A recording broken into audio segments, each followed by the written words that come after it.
de maio de 2019. Imaculada Notícias está no ar. Na edição de hoje você confere que Bolsonaro revisa decreto e proíbe porte de fuzil para civis. E confira mais. Governo reduz contingenciamento e libera mais de 1 bilhão para o MEC. INEP demite funcionários após descobrir falha de segurança no Inseja.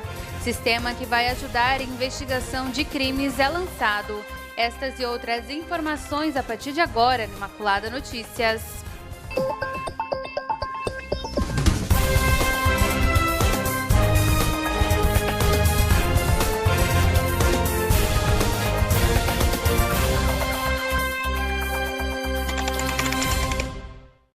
E o presidente Jair Bolsonaro alterou nesta semana seu decreto que amplia o porte de armas, após críticas de várias instituições e a detecção de uma brecha que facilitava a cidadãos comuns a aquisição de fuzis.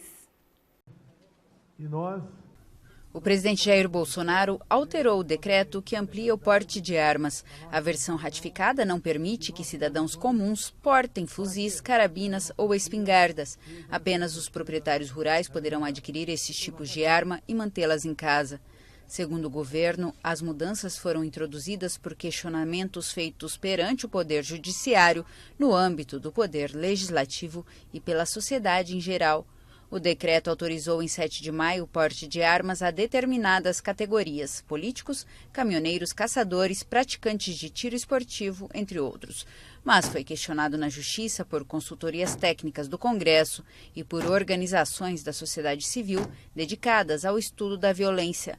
Na segunda-feira, a fabricante brasileira Taurus anunciou que, desde a publicação do decreto, recebeu 2.000 pedidos de seu fuzil semiautomático T4. O Supremo Tribunal Federal está analisando se o decreto é inconstitucional. Os críticos alegam que a ordem presidencial desfigura o Estatuto do Desarmamento, lei aprovada pelo Congresso em 2003, que pode ser derrogada somente por uma nova lei e não por um decreto. E o governo anunciou que não vai fazer bloqueio temporário de recursos para nenhum ministério. Mais de 2 bilhões vão ser liberados de um fundo de emergência para os ministérios da Educação e do Meio Ambiente. A cada 2 meses, o governo apresenta o relatório com orientações para a execução do orçamento.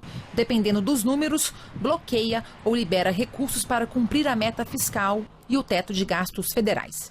Segundo o Ministério da Economia, com a atual situação econômica e fiscal do país, a previsão de crescimento será menor do que o esperado, de 1,6%.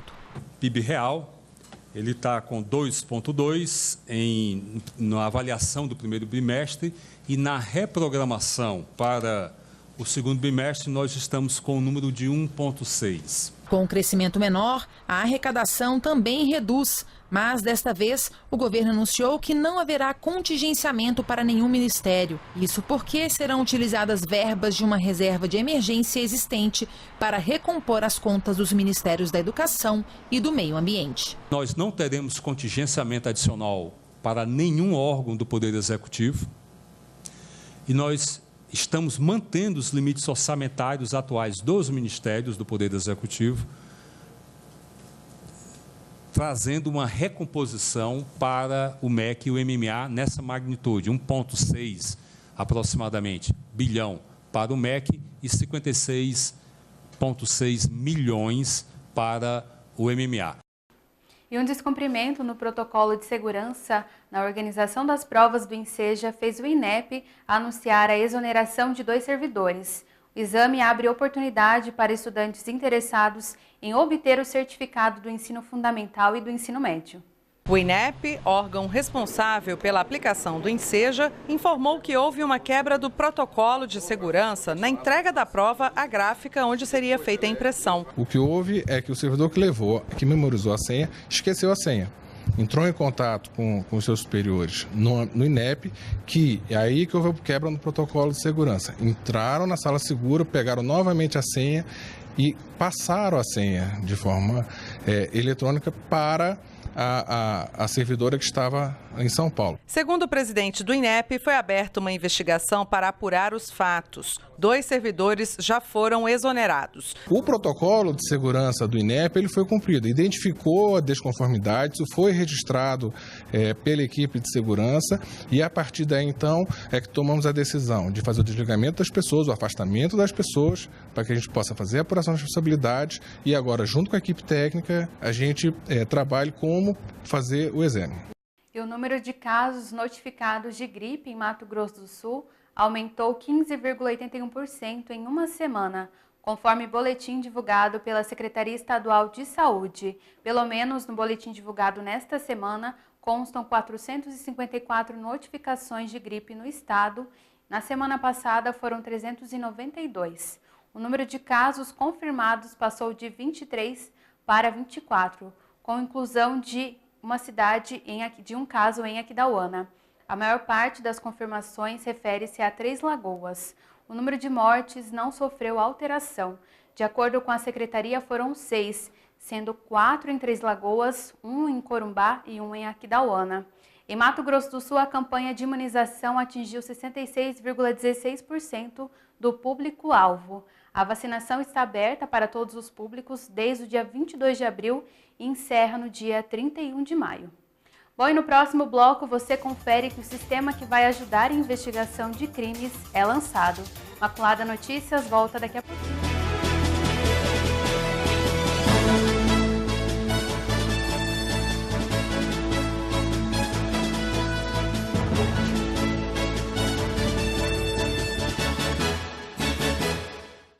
Peritos da Polícia Federal apresentam um software que pretende reduzir o tempo de investigação de crimes. O sistema foi lançado nesta semana em São Paulo na Conferência Internacional de Ciências Forenses. Parece uma cafeteira, mas esta máquina inglesa é capaz de extrair impressões digitais de objetos depois de vários anos de um crime. Da mesma fabricante, vem a que faz o reconhecimento facial com quase 100% de precisão.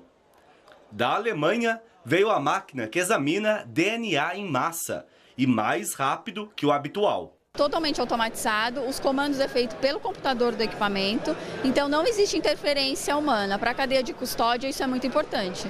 As novidades tecnológicas estão na Conferência Internacional de Ciências Forenses, que acontece esta semana em São Paulo. E há inteligência brasileira neste mercado de última geração. Profissionais do Instituto Nacional de Criminalística da Polícia Federal aproveitaram o ambiente para lançar a novidade em perícia criminal. Ele é um sistema produzido pela própria perícia, então ele tem um código que nós chamamos de código aberto, então ele pode ser adaptável à realidade da perícia criminal. Estas imagens são de uma câmera de segurança comum. O software chamado Peritus é capaz de analisar todos os detalhes, como por exemplo, velocidade dos veículos, autenticidade das imagens e até fazer o reconhecimento facial das pessoas envolvidas. Antes, essas informações vinham de análises isoladas e agora tudo está numa única plataforma e com mais segurança. Com o lançamento, o software passa a ser usado oficialmente pela Polícia Federal e será distribuído de graça para todos os institutos de criminalística. A ideia é que as investigações sejam mais rápidas. Os peritos afirmam que os laudos podem ser feitos em 1/3 do tempo atual. Ele nos permite documentar todos os passos, né? E, ao final, se me perguntarem como o perito chegou àquele resultado, nós podemos reproduzir passo a passo e chegar no mesmo resultado. E o Supremo Tribunal Federal decidiu nessa semana que o poder público não pode ser obrigado a fornecer medicamento experimental ou sem registro na Anvisa, a não ser em casos excepcionais. O Supremo decidiu uma série de casos envolvendo a judiciação da saúde, um tema que divide opiniões. A quantidade de ações judiciais na área da saúde cresceu 130% entre os anos de 2008 e 2017, segundo o Conselho Nacional de Justiça. O volume de processos provocou a reação dos governadores, que no início deste mês foram ao Supremo Tribunal Federal para tratar do tema. No ano passado, 17 bilhões de reais em recursos do Sistema Único de Saúde, SUS, foram comprometidos com o pagamento de demandas judiciais, segundo dados do governo federal. Parte dos processos se referem a pedidos de tratamento com medicamentos de alto custo, inclusive não liberados pela Anvisa ou que ainda não fazem parte da listagem do SUS. Gestores públicos avaliam que, ao garantir esse acesso a poucos, a Justiça pode limitar o acesso de muitos a tratamentos básicos. Em nota, a Advocacia Geral da União afirmou que obrigar a rede pública a fornecer medicamentos sem eficácia comprovada coloca em risco a saúde dos pacientes e o equilíbrio financeiro do SUS. Para este defensor público, o poder público tem a obrigação constitucional de encontrar meios para fornecer o atendimento universal de saúde. No caso dos medicamentos, combater os valores altos cobrados pela indústria farmacêutica. Quanto à judicialização, aumentar a resolução dos casos de forma administrativa. O Brasil tem que atuar junto com outros países, junto à Organização Mundial de Saúde, Organização Mundial do Comércio, para lidar com essa alta que é inaceitável dos preços de medicamentos. E, na hipótese de uma pessoa precisar de um medicamento não padronizado, que nós tenhamos mecanismos de mediação para que ela possa ter o seu caso avaliado e, eventualmente, por o caso dela, se abrir exceção, mas fazer isso do ponto de vista administrativo, não necessitar que um juiz determine. Quem também esteve na Ásia foi a ministra da Agricultura, Tereza Cristina. Ela encerrou a missão de 11 dias com a perspectiva da abertura de novos mercados. A carne bovina brasileira foi o produto de maior interesse dos governos da China, da Indonésia, do Japão e do Vietnã. A viagem à Ásia começou pelo Japão. Lá, o Brasil pretende vender carnes e abacate. Vietnã e Indonésia também mostraram interesse em comprar a carne brasileira. O Vietnã, que para mim foi o país que eu mais, vamos dizer, surpresas positivas eu tive, com a vontade que eles demonstraram na compra, na abertura de gado em pé. A Indonésia, a gente sabia que estava num momento difícil, porque estão em eleições, mas também demonstrou um interesse efetivo em vir aqui, em comprar carne brasileira, porque hoje eles só importam carne da Austrália. Mas o destaque da viagem da ministra da Agricultura de 11 dias à Ásia ficou para a China, país que já é grande responsável pelos resultados positivos do agronegócio brasileiro. No mercado da China, o Brasil espera habilitar mais frigoríficos para a venda de carne bovina. E o governo chinês sinalizou que espera abrir esse mercado. O Ministério da Agricultura, com o apoio da iniciativa privada, vai apresentar uma lista com 30 novas plantas frigoríficas aptas a atender o mercado chinês. É esse canal que eu acho importante, essa abertura que foi dada agora e o interesse deles, porque eles estão precisando. Então, cabe a nós fazer o nosso dever de casa e mostrar a eles a qualidade da nossa carne, a confiança que eles podem ter no produto brasileiro.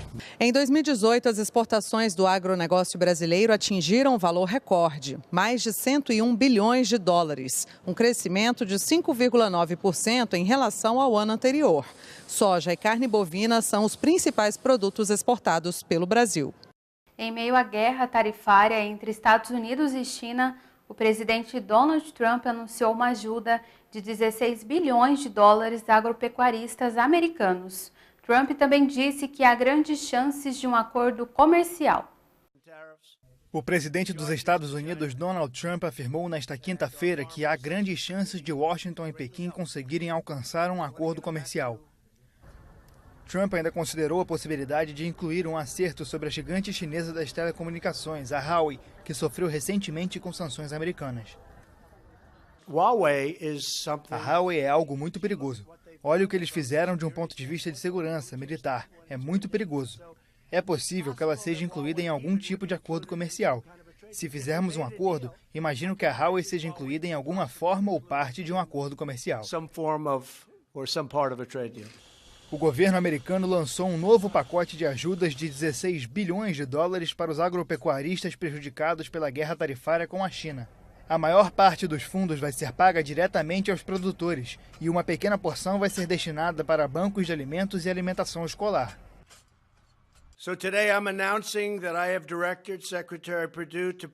Estou anunciando hoje que direcionei o secretário Perdue a fornecer 16 bilhões em ajuda aos fazendeiros e pecuaristas. Tudo vem da China. vamos levar em um período de tempo centenas de bilhões de dólares em taxas e encargos da China. Nossos fazendeiros vão ser bastante ajudados. Queremos que eles voltem para o ponto em que estariam se tivessem tido um bom ano. A agressiva estratégia tarifária de Trump gerou duras represálias da China e de outros sócios comerciais no setor agropecuário americano. A soja e o porco foram os alvos primários, mas diversos outros cultivos também foram bastante prejudicados.